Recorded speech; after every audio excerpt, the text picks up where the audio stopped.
हमारे साथ हर रोज़ की तरह सत्यम मौजूद हैं कुछ नंबर्स लेके।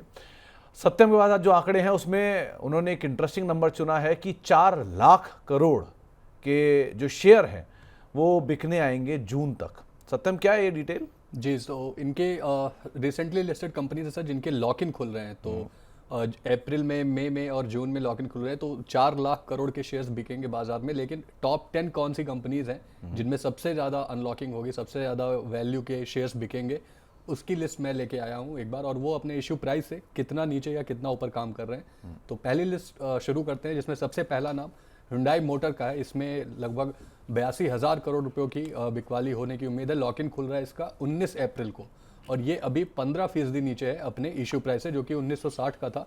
फिलहाल 1658 के आसपास ये काम कर रहा है।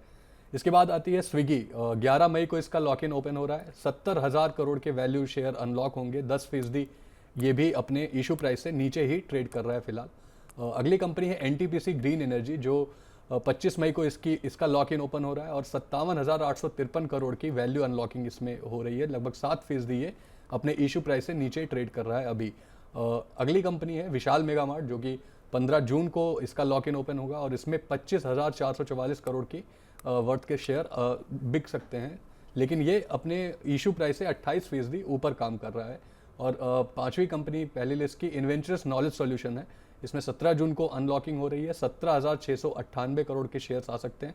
हालांकि ये भी 12% अपने इशू प्राइस, जो कि 1329 था, उससे 12% ऊपर 1485 के आसपास आज ट्रेड कर रहा है। तो 82,000 करोड़ रुपए के शेयर बिकेंगे हुंडई मोटर में, जो कि ऑलरेडी 15% नीचे है। रचित सर, रिकॉर्ड्स आईपीओ आया था इस कंपनी का। रिकॉर्ड आईपीओ में भी प्रमोटर का कुछ हिस्सा बाकी है, 7% शायद हिस्सा बाकी है, जो कि प्रमोटर को अपनी होल्डिंग तक लाने के लिए करना होगा। ऑलरेडी 15% नीचे है ये शेयर, तो कैसे बिकेगा ये? सर कैसे तो मतलब बिकेगा, सब बेचना तो पड़ेगा ही। उसका तो कोई सोल्यूशन है नहीं अपने पास। बट हाँ, ये कुछ एक ऐसे चुनिंदा काउंटर्स हैं और कुछ आईपीओ हैं जो कि आप देखें, स्विगी, हुंडई, इनके लिए हमने कहीं ना कहीं बहुत पहले से ही एक आकलन ऐसा लगा रखा था कि इनसे दूरी बनाए रखना बहुत इंपॉर्टेंट होगा। और अभी भी यही बोलेंगे सर कि ये कहीं भी आउट ऑफ द वुड्स नहीं होता हुआ दिख रहा है। और इसके पीछे का एक बेसिक प्रिंसिपल आप ये भी ले लीजिए कि जो सर टॉप है, आपके शो में हम पहले भी बात कर चुके हैं इस बारे में, मारुति, उसके बाद आता है हुंडई। हुंडई के बहुत पास में बैठा हुआ है हुंडई की पोजीशन टेक ओवर करने के लिए टाटा और महिंद्रा। ना तो इनका मार्केट शेयर इंप्रूव हो रहा है, ना इनके पास कोई ऐसा एक्साइटिंग लाइनअप है, और ये सेलिंग प्रेशर और अभी आने वाला है। इस काउंटर से भी दूरी बनाए रखें फॉर द टाइम बीइंग। ये कोई वैल्यू मंचिंग काउंटर नहीं दिखता। और ये स्विगी, क्योंकि ये दूसरा नाम है, इसका जो जोमेटो की परफॉर्मेंस के बाद स्विगी आया था, शुरुआती परफॉर्मेंस अच्छी भी थी, बाद में ऊपर से इस तरह से स्लाइड डाउन हुआ और अब 10% नीचे है। 70,000 करोड़ रुपए का माल बिकने आएगा, क्या करा जाए इसमें? सर विवेक सर अगर ये शो देख रहे होंगे ना तो जरूर अब आज भी मेरे को गुस्सा ही करेंगे। उस दिन भी उन्होंने गुस्सा ही किया था मेरे ऊपर कि कैसी बातें कर रहे हो सर। मेरे को समझ ही नहीं आता है क्यों we will put money to something like this which is able to fight the competition. ये जोमेटो को प्रॉपरली हैंडल नहीं कर पा रहे हैं सर। अभी इनके बिजनेस में और बहुत बड़े प्लेयर्स हैं जो कि आने वाले हैं, और वो डिस्ट्रप्शन और पैदा करेंगे। मेरे हिसाब से इससे भी दूरी बनाए रखना ही एक बहुत सेंसिबल डिसीजन। तो ये दो नाम तो पहली सूची में आते हैं जहां से आप थोड़ी दूरी रखिएगा। और भी सूची है क्या? जी सर, 5 और स्टॉक हैं जिनमें अच्छी खासी बिकवाली आने की उम्मीद है। तो सेकंड लिस्ट शुरू करते हैं। इसमें वॉरी एनर्जीज पहली कंपनी है, जो 24 अप्रैल को इसकी लॉक इन ओपन हो रही है। वॉरी एनर्जीज में 16,644 करोड़ की बिकवाली आ सकती है, और ये फिलहाल 53% ऊपर अपने इशू प्राइस से काम कर रही है। सेजिलिटी इंडिया है, 9 मई को इसकी लॉक इन ओपन हो रहा है। 13,130 करोड़ के वैल्यू अनलॉक होंगे शेयर के। 46% ये भी अपने इशू प्राइस से ऊपर है।